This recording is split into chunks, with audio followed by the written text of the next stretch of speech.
بسم الله الرحمن الرحيم. الرحمن علم القرآن، خلق الإنسان علمه البيان. الشمس والقمر بحسبان، والنجم والشجر يسجدان. والسماء رفعها ووضع الميزان، ألا تطغوا في الميزان. وأقيموا الوزن بالقسط ولا تخسروا الميزان. والأرض وضعها للأنام،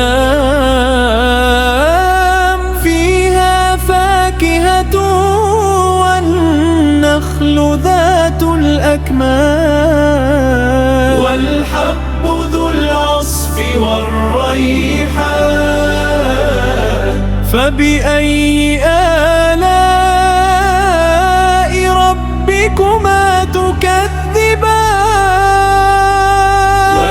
الإنسان من صلصال كالفخار، وخلق الجن من مارج من نار. فبأي آلاء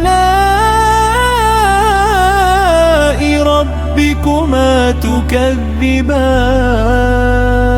رب المشرقين ورب المغربين، فبأي آلاء ربكما تكذبان؟ مرج البحرين يلتقيان، بينهما برزخ لا يبغيان.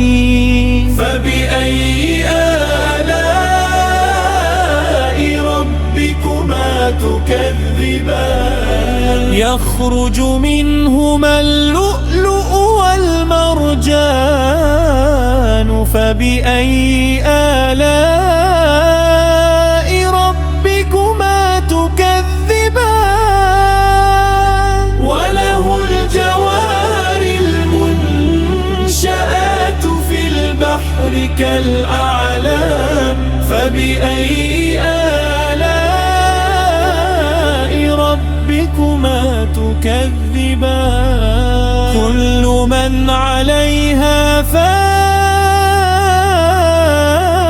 ويبقى وجه ربك ذو الجلال والإكرام.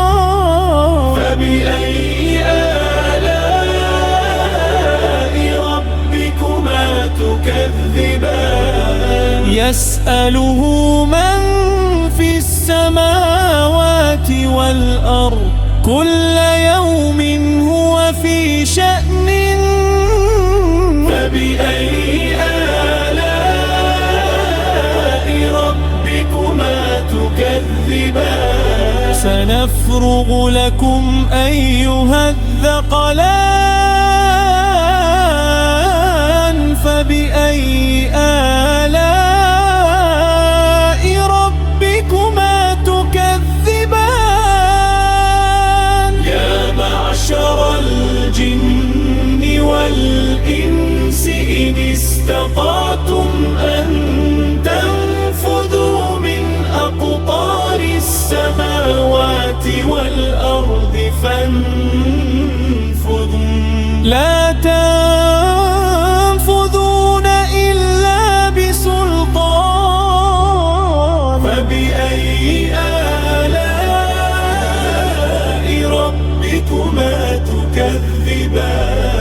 يرسل عليكما شواظ من نار ونحاس، فلا تنتصران.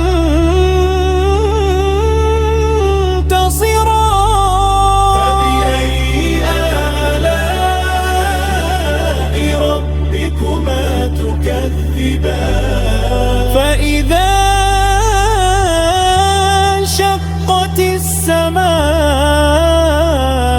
فكانت وردة كالدهان فبأي آلاء ربكما تكذبان فيومئذ لا يسأل عن ذنبه إنس ولا جان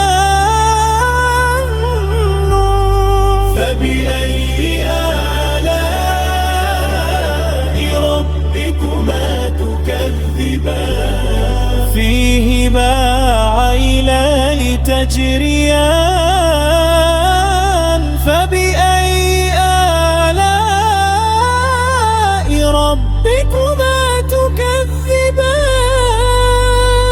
فيهما من كل فاكهة زوجان فبأي